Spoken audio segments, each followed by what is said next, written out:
बिना पियाज रसुण रे एई उपाय रे थरे सोयाबीन बड़ी आलू तरकारी बनेइकी देखंतु। देखिबे एई तरकारी आगरे पियाज रसुण वाला तरकारी भी फिका लागिबो। ता सहित यार झोल मांस झोलठू भी स्वाद लागिबो।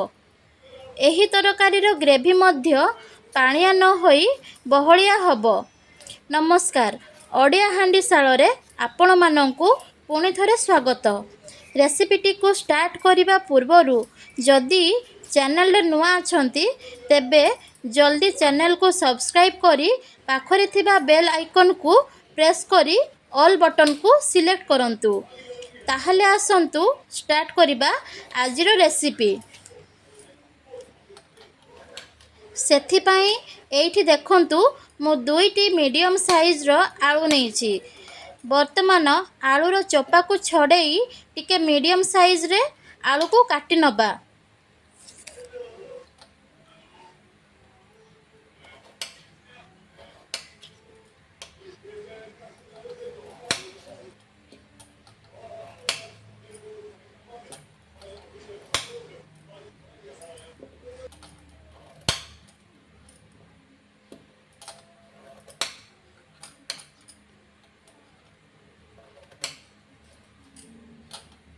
आलू कटा हो सारा पर कटा होता आलू को गोटे पात्र रे देई दबा।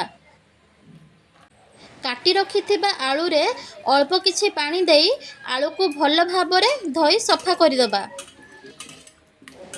वर्तमान देखंतु मु आगरू गोटे कप पाखापाखी स्मॉल साइज रो सोया बड़ी को गरम पानी रे 4 ରୁ 5 मिनिट पर्यंत बतुरिबा पई छाड़ी देइथिली।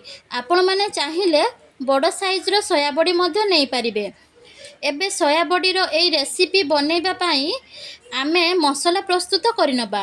गोटे मिक्सिंग जार रे अल्प किछि अदा, आधा चामच जीरा, 2 चामच धला खसा को नेई भल भाव में पेस्ट करिदबा।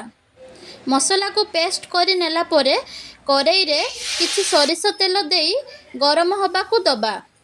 तेल गरम होला परे सेथिरे टिके हळदी गुंड और लूण पकाई काटी रखिथिबा आलू को देई भल भाव में भाजी नबा।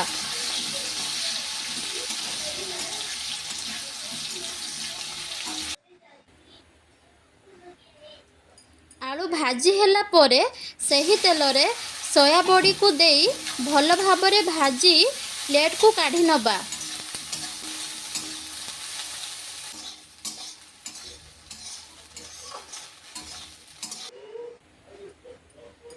सेही करेई रे 2 ରୁ 3 चामच तेल देई तेल को गरम होबा को दबा।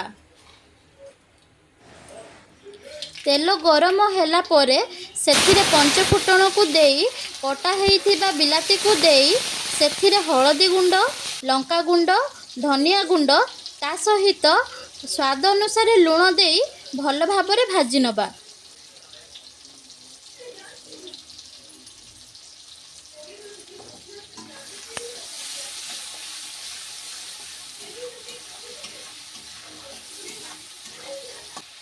बिलाती भाजी होला परे सेथिरे बटा मसला को देई मसला को कसी नबा जे पर्यंत मसला रु तेल बाहरी न जाए।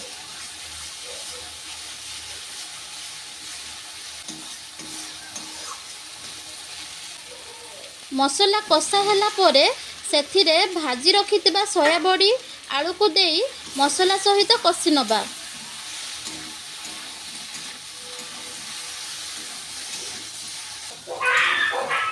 सोया बड़ी आलू कषि होला परे सेथिरे 2 ରୁ 3 कप पानी देई देई घडणी रे घडाई 10 मिनिट मीडियम फ्लेम रे फुटिबा को छाडी दबा।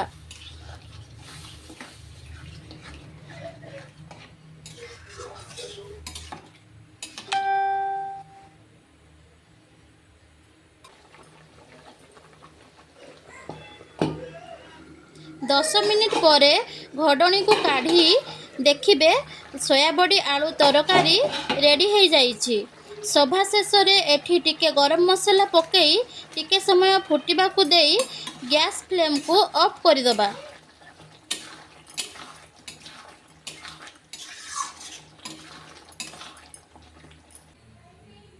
आपण माने थरे ସୋୟା ବଡ଼ିର ଏହି ରେସିପିକୁ ଘରେ ବନାଇ ଦେଖନ୍ତୁ। 2ଟି ଜାଗାରେ 4ଟା ରୁଟି ଖାଇବେ। ରେସିପିଟି କେମିତି ଲାଗିଲା କମେଣ୍ଟ ମାଧ୍ୟମରେ ମୋତେ ସେୟାର କରନ୍ତୁ। ଧନ୍ୟବାଦ।